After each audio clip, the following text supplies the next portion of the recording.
ቁም እስቲ አንቺ ጥቁር ያረክሽው yes እግዚአብሔር እንደዚህ ያሳየኝ የተቆላለፈ ነገር ሲፈታ ያለ አሜን ባንቺ ላይ ብቻ አይደለም በቤትሽ ላይ አሜን ቁልፍልፍ ብሏል ከዛሬ 2-3 አመት በፊት የነበሩ ብዙ ድሎች ነበሩ ብዙ በረከቶች ነበሩ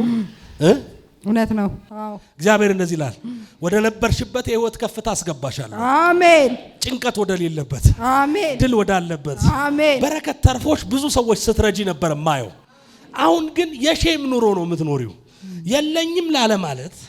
በቃ ሁሉን ነገር ቆላልፈሻል እግዚአብሔር ክብሩን ባንቺ ላይ አድርጓል አሜን በቤትሽ ላይ ፍሳሴ ሆነ ያለው አሜን የምትጨነቂለት ሰው አለ ረፍት ሆኗል አሜን ጌታ እንደዚህ ነው የሚለኝ ለተጨነቃችሁበት እንደ ቤተሰብ ለተጨነቃችሁበት ነገር አሳልፎ ያልሰጥሽም ይላል አሜን የተያዘባችሁ ሰው በክፋት የያዘው ነገር ለቋል አሁን አሜን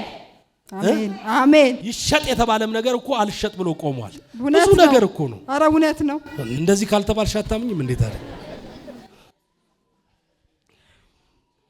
አይሸጥም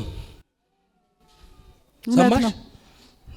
አሁን ባለው ነገር አይሸጥም ድል ነው የሚሆንልሽ አሜን በኢየሱስ ስም ድል አሜን ግድ የለም አንቺ ብቻ አይደለም አጠገብሽ ያሉ ሁሉ በትንቢትም በምንም የተጎዱ ሰዎች ናቸው እንዴው በቃ ተንጠፍጥፏል ነገሩ አሜን አሜን ትክክል አሜን በቃ አሜን አሁን የውሸት ወሬ አይደለም የሚነገርሽ እውነተኛ ነው አሜን እጅ ከፍንጅ አሜን እግዚአብሔር አምላክ አሜን ፈርዶልሻል አሜን